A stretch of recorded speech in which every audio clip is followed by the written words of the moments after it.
what an underhook does, meaning inside his armpit, okay? This is not inside his armpit. His elbow's pinched, I have no control of him. Start to turn on your side. He does it easily, okay? Now turn on your side. He has to free his arm, okay? If I had double, turn on your side. It's like no turn, okay? So that's what it does. Now, this is amazing control, right? Scoot up. I cannot stop that scoot with just armpit, okay? So armpit doesn't control distance. Armpit controls spin.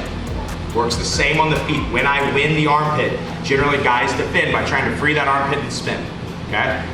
So that is what armpit does. Now, go ahead and scoot. Trap controls distance. Spin does not control the spin. We need both, right? Because as the bottom player, we will use those two things.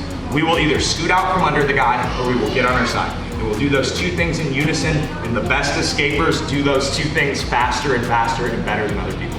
It's just scoot away, get on your side.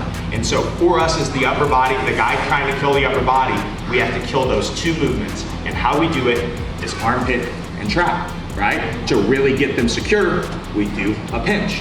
Now, to me, how you really start to look at this idea, it's like, okay, well, how do I hack it, right? Because this still is using a lot of my body to just put a squeeze on Ross, which is great, but how do I finish it? What I started to play with was this idea that, well, what if you could control both of those spaces with one arm? So a lot of times when I win this, you'll always see my response go like this. To here, armpit and trap, okay? And his arm may be up, you can move your arm wherever you want, wherever it feels comfortable, okay? Move around for me. I have good control, and I also have a free arm to attack with now, okay? What's cool about armpit and trap again though, is like maybe he starts to turn on the side and he starts to feel that, is it works and it applies the same way. Armpit and trap, move for me. Right, he can't spin, he can't scoot. Those are the two things. Eventually I'm gonna let his spin start to get him flat and I can triangle, okay? But again, it's the same move over and over. It's the same upper body control over and over. We look at it on the feet. Like, underhook is good, it controls his spin. But if I have like underhook and trap, he can't really move forward or back. I can beat him much easier, right?